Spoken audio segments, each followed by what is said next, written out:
आज हम वृत्त के बारे में पढ़ेंगे। वृत्त का क्षेत्रफल, वृत्त का परिधि, वृत्त की त्रिज्या, ये सारी चीज़ें हम आज पढ़ेंगे। तो सबसे पहले हमारा है वृत्त। तो वृत्त के बारे में समझेंगे सबसे पहले हम। तो वृत्त का ये है केंद्र बिंदु, वृत्त का केंद्र बिंदु। तो यहाँ से जो वृत्त के केंद्र से जो रेखा जाएगी,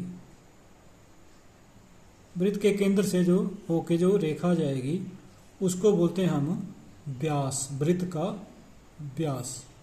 जो रेखा वृत्त के केंद्र से होके गुजरती है और वृत्त के दो बिंदुओं को मिलाती है, तो उस रेखा को हम व्यास कहते हैं। तो ये रेखा हुई व्यास, ए बी रेखा हुई यहाँ पर, ये व्यास, या हम इसको कहेंगे डायामीटर, डायामीटर या व्यास। और ये जो आधी लंबाई है इसकी, यानी कि ये त्रिज्या है, ये केंद्र है इसका। तो ओ ए और ओ बी, केंद्र, केंद्र से जो दूरी है, तो ओ ए क्या हुआ, ओ ए बराबर है ओ बी, ये हुई इसकी त्रिज्या, या हम कहेंगे रेडियस, त्रिज्या या रेडियस। तो यहाँ से क्या निकला कि यहाँ से निकला कि डायामीटर जो है वो दुगना होता है त्रिज्या का, यानी कि आधी त्रिज्या ये, आधी त्रिज्या ये, यानी कि डायामीटर पूरा हुआ। अगर इसको दो बार करेंगे तो त्रिज्या जो है दो बार गुणा करनी पड़ेगी। तो आर क्या आया, यानी कि त्रिज्या क्या आई, डायामीटर बटा 2, यानी कि व्यास को 2 से भाग करेंगे तो हमारे पास व्यास बटा 2, ये हमारे पास आ जाएगी त्रिज्या। तो ये तो हो गई त्रिज्या। अब हमने निकालना इसका जो परिधि है, वृत्त की परिधि, वृत्त की परिधि। परिधि क्या चीज होती है, वृत्त की जो परिधि है, परिधि मतलब जो घेरा है इसका, ये बाहर जो घेरा मतलब जितने एरिया को, अंदर के एरिया को जो बाहर से घेर रखा है, यानी कि जो बाहर लगा हुआ, बाहर ये जो बाहर लगा हुआ है, इसको बोलते हैं हम परिधि। तो परिधि का जो फार्मूला होता है वो होता है 2 पाई आर, या 2 गुणा 22/7 गुणा त्रिज्या, 2 गुणा 22/7 गुणा त्रिज्या, ये इसका जो फार्मूला है। तो ये वृत्त की परिधि। अब हमने निकालना है कि ये जो वृत्त है इसकी परिधि आ गई। अब मानो कि हमारे पास जो है वृत्त है, वृत्त का क्षेत्रफल, वृत्त का क्षेत्रफल, ये फार्मूला होता है पाई आर स्क्वायर, 22/7 गुणा त्रिज्या का वर्ग। त्रिज्या को हम 2 बार लिखेंगे तो त्रिज्या का वर्ग हो जाएगा 22/7 गुणा त्रिज्या का वर्ग। तो ये हुआ वृत्त का क्षेत्रफल। अब हमारे पास मानो कि वृत्त है,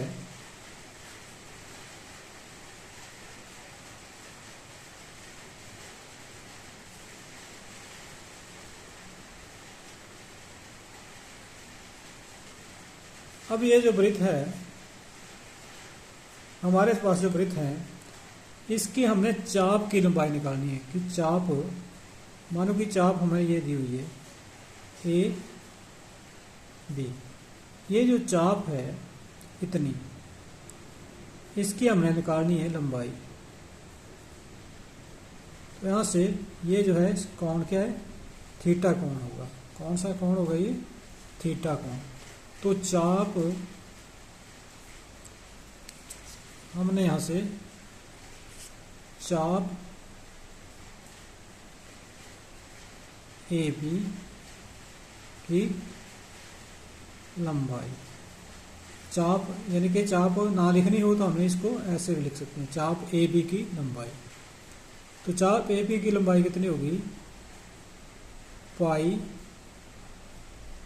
आर थीटा बटा 180, पाई आर थीटा बटा 180, यानी कि ये जो है ये कितना हिस्सा है, यानी कि अगर इसका जो परिधि है वो होती है 2 पाई आर, क्योंकि ये आधी परिधि में है तो इसको पाई आर हो गया, या हम पाई आर और कोण कितने का बना, थीटा कितने का बटा 180, थीटा बटा 180, तो ये लंबाई आ जाएगी इसकी 2 पाई आर। पूरी लंबाई वृत्त की परिधि होती है, आधे वृत्त की हो गई पाई आर, और आधे वृत्त का कोण हुआ 180, और ये कोण हुआ थीटा, तो पाई आर थीटा बटा 180, ये हो गई चाप की लंबाई। अब हमने निकालना है कि त्रिज्या खंड,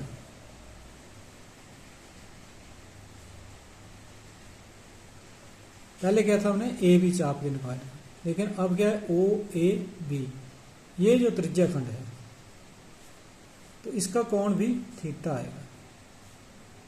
तो त्रिज्या खंड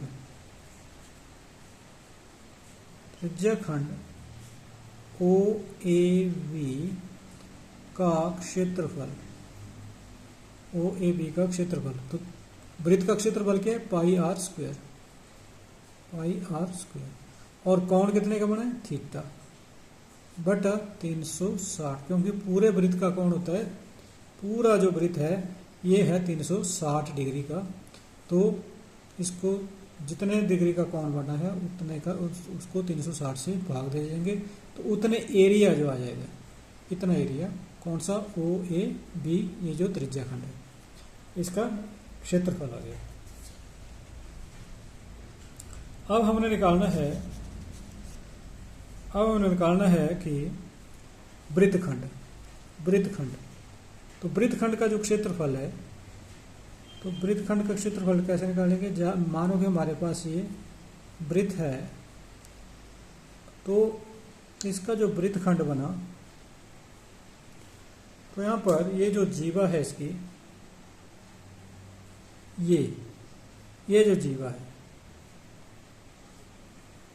ए बी, ठीक है, तो ये जो जीवा है इसकी, और ये कोण जो है वो थीटा कोण होगा, तो ये इस जीवा से नीचे इसका हमने एरिया निकालना है, मानो ये, तो कैसे निकालेंगे, इस पूरी ओ ए एक्स बी का क्षेत्रफल निकालेंगे, उसमें से इस त्रिभुज का क्षेत्रफल घटा देंगे, तो हमारे पास ये क्षेत्रफल आ जाए, ठीक है।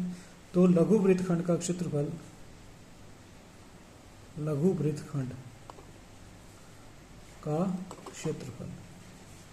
वृत्तखंड का क्षेत्रफल कितना आएगा, त्रिज्या खंड ओ ए एक्स बी का क्षेत्रफल माइनस त्रिभुज ओ ए बी का क्षेत्रफल।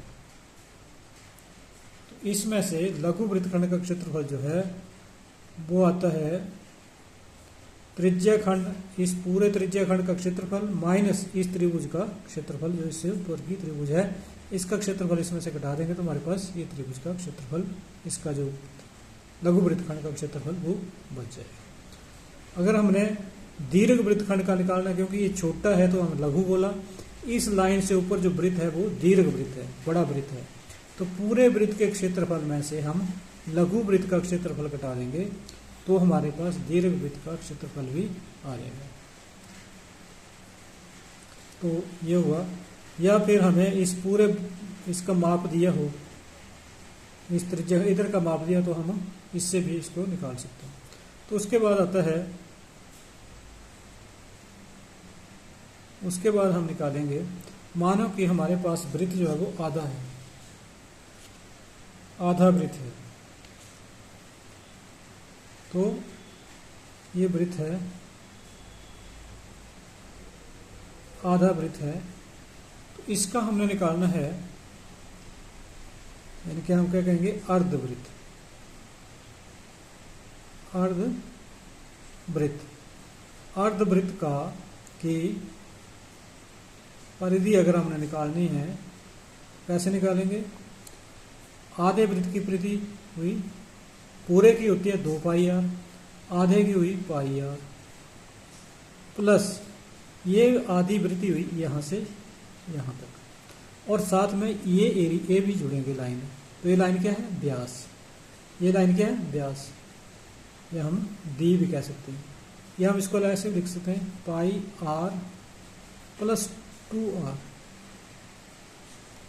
क्योंकि डी जो है वो 2r के बराबर है। व्यास जो है वो 2r, r दिया हो तो हम 2 से मल्टीप्लाई करेंगे, तो पाई आर प्लस 2r। तो ये आ गया इसका अर्धवृत्त की परिधि, अर्धवृत्त की परिधि। तो अर्धवृत्त का क्षेत्रफल कैसे निकालेंगे? अर्धवृत्त का क्षेत्रफल पाई आर स्क्वायर बटा 2। तो ये हो गया आधे वृत्त का क्षेत्रफल। तो इसी के साथ वीडियो देखने के लिए आपका धन्यवाद।